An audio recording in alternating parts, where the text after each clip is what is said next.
গাজায় যুদ্ধবিরতির নতুন প্রস্তাব ইসরায়েল মেনে নিয়েছে বলে জানিয়েছেন স্টেট সেক্রেটারি অ্যান্টনি ব্লিনকেন। সোমবার জেরুজালেমে ইসরায়েলের প্রেসিডেন্ট আইজাক হারজাগ ও প্রধানমন্ত্রী বেঞ্জামিন নেতানিয়াহুর সঙ্গে বৈঠকের পর তিনি একথা জানান। হামাসকেও এই প্রস্তাব মেনে নেওয়ার আহ্বান জানান ব্লিনকেন। তবে নতুন প্রস্তাবের কি কি শর্ত যুক্ত করা হয়েছে সে বিষয়ে কিছু জানাননি স্টেট সেক্রেটারি। মধ্যপ্রাচ্য সফরের অংশ হিসেবে সোমবার ইসরায়েলে যান স্টেট সেক্রেটারি অ্যান্টনি ব্লিনকেন।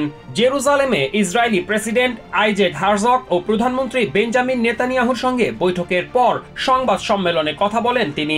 এ সময় ইসরায়েলের নিরাপত্তার বিষয়ে উদ্বেগ জানিয়ে ব্লিনকেন বলেন, তাদের নিরাপত্তায় সর্বোচ্চ গুরুত্ব দিচ্ছে বাইডেন সরকার, যে কারণে মধ্যপ্রাচ্যে আরও সামরিক সরঞ্জাম মোতায়েন করা হয়েছে বলে জানান স্টেট সেক্রেটারি। তবে তা শুধুই হামলা প্রতিহত করতে কোনো উস্কানি দিতে নয়।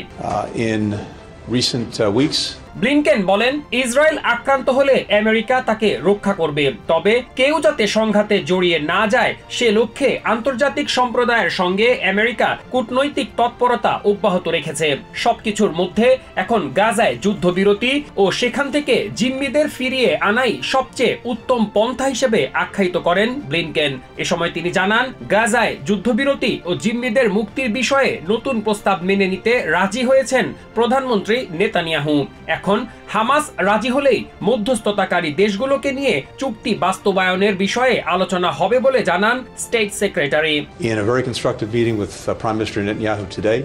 এর আগে ইসরায়েলের প্রেসিডেন্ট আইজাক হারজাগের সঙ্গে বৈঠকের পর ব্লিনকেন বলেন, যুদ্ধবিরতি চুক্তি মেনে নিতে এটি সবচেয়ে গুরুত্বপূর্ণ সময়। জিম্মিদের ফিরিয়ে আনতে এটিকে সবশেষ সুযোগ বলে আখ্যায়িত করেন Antony Blinken. This is a decisive moment. Probably the best, maybe the last opportunity. কলকাতার হাসপাতালে চিকিৎসক হত্যা ও ধর্ষণের প্রতিবাদে ভারত জুড়ে বিক্ষোভ অব্যাহত রয়েছে। এই বিক্ষোভ ছড়িয়ে পড়েছে বিশ্বের বিভিন্ন দেশে।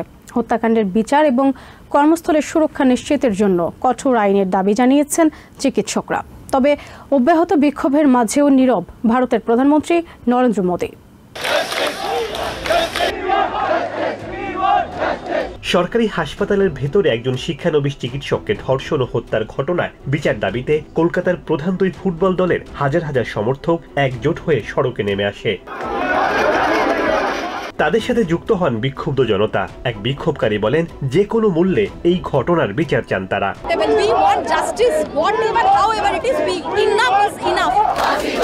নয়াদিল্লিতে স্বাস্থ্য মন্ত্রণালয়ের সামনে বিক্ষোভ করেছেন শিক্ষানবিশ চিকিৎসকরা। সহকর্মী হত্যার বিচার এবং কর্মস্থলে তাদের সুরক্ষা নিশ্চিতের জন্য কঠোর আইন প্রণয়নের দাবি জানায় তারা।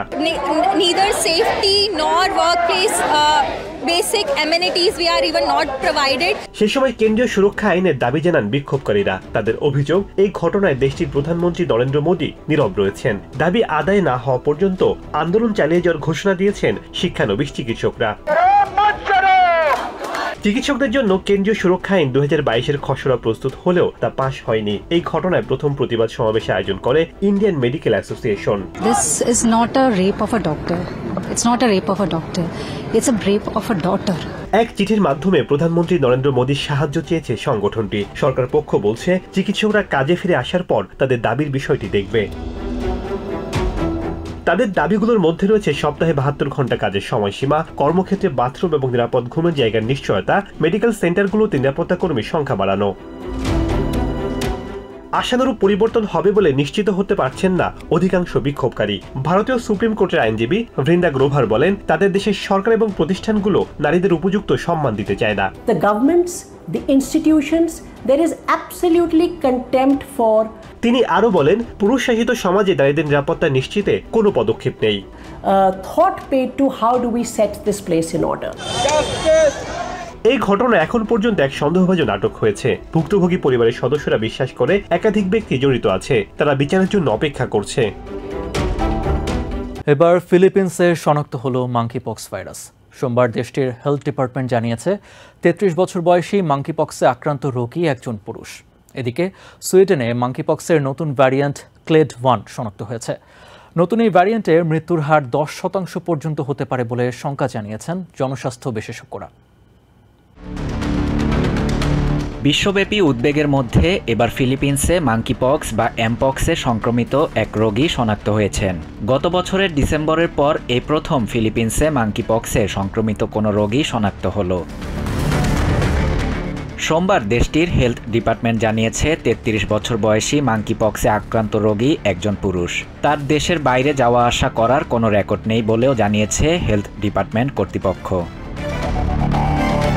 ফিলিপিন্স হেলথ ডিপার্টমেন্টের মুখপাত্র আলবার্ট ডোমিঙ্গো জানিয়েছেন, সংক্রমিত ব্যক্তি ভাইরাসের কোন ধরনে আক্রান্ত হয়েছেন তা এখনও নিশ্চিত হওয়া যায়নি। তারা এ সংক্রান্ত পরীক্ষার ফলাফল হাতে পাওয়ার অপেক্ষায় আছেন। 2022 সালের জুলাইয়ে ফিলিপিন্সে প্রথম মাঙ্কিপক্সে সংক্রমিত রোগী শনাক্ত হন। এরপর থেকে এখন পর্যন্ত দেশটিতে মোট 10 জন রোগী শনাক্ত হওয়ার খবর নিশ্চিত করেছে ফিলিপিন্স হেলথ ডিপার্টমেন্ট। এদিকে সুইডেনে মাঙ্কিপক্সের নতুন ভ্যারিয়েন্ট ক্লেড 1 শনাক্ত হয়েছে।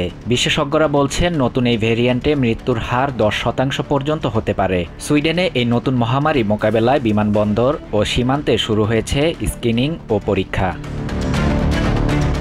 আক্রান্ত ব্যক্তির সংস্পর্শে এলেই মাঙ্কিপক্স ছড়ায়। মাঙ্কিপক্সে আক্রান্ত ব্যক্তির ত্বকে দৃশ্যমান ক্ষত দেখা দেয়। কাজে এমন ক্ষত দেখার পর যে কারো আক্রান্ত ব্যক্তির সংস্পর্শে আসার সম্ভাবনা বেশ কম। ফলে মাঙ্কিপক্স ছড়িয়ে পড়ার গতি মন্থর হবে বলে ধারণা চিকিৎসকদের। আফ্রিকার দেশ ডিআর কঙ্গোয় এবার প্রথম মাঙ্কিপক্স শনাক্ত হয়। দেশটিতে এমপক্সে মারা গেছে অন্তত 550 জন, আক্রান্ত 3000। এরপরই দেশটির প্রতিবেশী দেশগুলোয় দ্রুত মাঙ্কিপক্স ছড়িয়ে পড়ে। মাঙ্কিপক্সে সংক্রমিত রোগী শনাক্ত হয়েছে ইউরোপ ও এশিয়া মহাদেশেও। এই প্রেক্ষাপটে গত বুধবার মাঙ্কিপক্স নিয়ে বৈশ্বিক জনস্বাস্থ্যের জন্য জরুরি অবস্থা ঘোষণা করে বিশ্ব স্বাস্থ্য সংস্থা WHO। নিউ ইয়র্ক থেকে সম্প্রচারিত TVN 24 টেলিভিশন বিশ্বজুড়ে বাঙালির কণ্ঠস্বর।